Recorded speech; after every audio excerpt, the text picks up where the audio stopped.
if someone says, oh, you know, I'm trying to quit smoking, and they realize like, oh, I'm going to use this kind of labeling as like, no, I'm going to establish like I'm a non-smoker, like I don't smoke. And they go, great, okay, you've kind of given yourself this new title, you're looking at it in a different way. Well, now what? So what's the next step after they do that? I mean, in the smoking example, you would start by actually, you'd have to decide and commit very clearly, right? I'm not a smoker anymore. So then you start adopting that identity and playing with it, and you go, what does a non-smoker do? They don't go outside and smoke. They say no to cigarettes. They don't go to the store and buy cigarettes. So it's like you start owning that identity, and then your behavior changes. That's in the most simplistic way of someone. I mean, it is not usually that simple, because it's similar to affirmations where you look in the mirror and go, I'm a multimillionaire entrepreneur. Like, if you're not, your brain's like, you're full of crap. Like, yeah, right. So you've really got to make a powerful decision. So you start doing the brain work and going, okay, what are the benefits I'm getting from the cigarettes? How am I going to start to replace that? And you got to, for a period of time, you've got to strategically be on hyper conscious alert. So it's like going, okay, at 5 o'clock every day, I like to have a cigarette. So at 5 o'clock every day, I'm going to instead go on a walk around the block. And you very consciously, premeditatively go, I'm not a smoker and I have healthy lungs. So every day at 5 o'clock, I'm going to go on a walk around the block. And then you breathe through it, and you sit through like the desires and the cravings that will come up, especially with nicotine, because it's one of those that's like actually a physical, you get physically addicted to it, which is, a mindset too. It's like we can go, okay, great. My body's going to like feel funny for a couple of days. I can live through it. I'm not going to die. But the hardest part of, I think, anything in life is having people be conscious. Not most people in the microwave mentality society we live in want instant pleasure and instant gratification. That's why quitting smoking is hard, because it's way easier to smoke the cigarette to feel good than it is to do something else to feel good.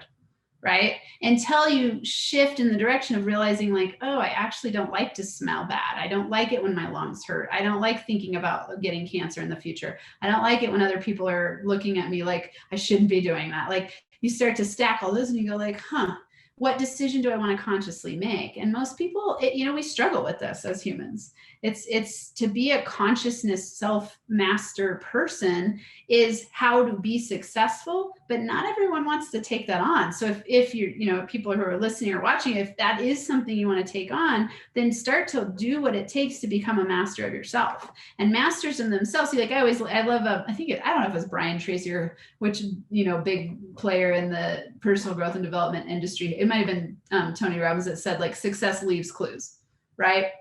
Success leaves clues. So if you want to be a highly successful person in the world, look at what the highly successful people in the world are doing and do that. It's the simplest strategy you can possibly do to change your habits. You go, okay, what are the top 5 habits of the most highly successful entrepreneurs?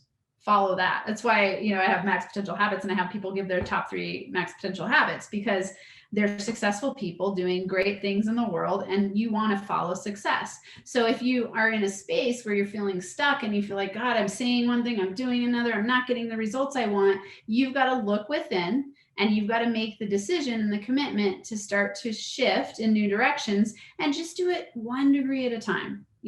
One small degree. If you take 1 step every day over the course of the year, you will see dramatic shifts.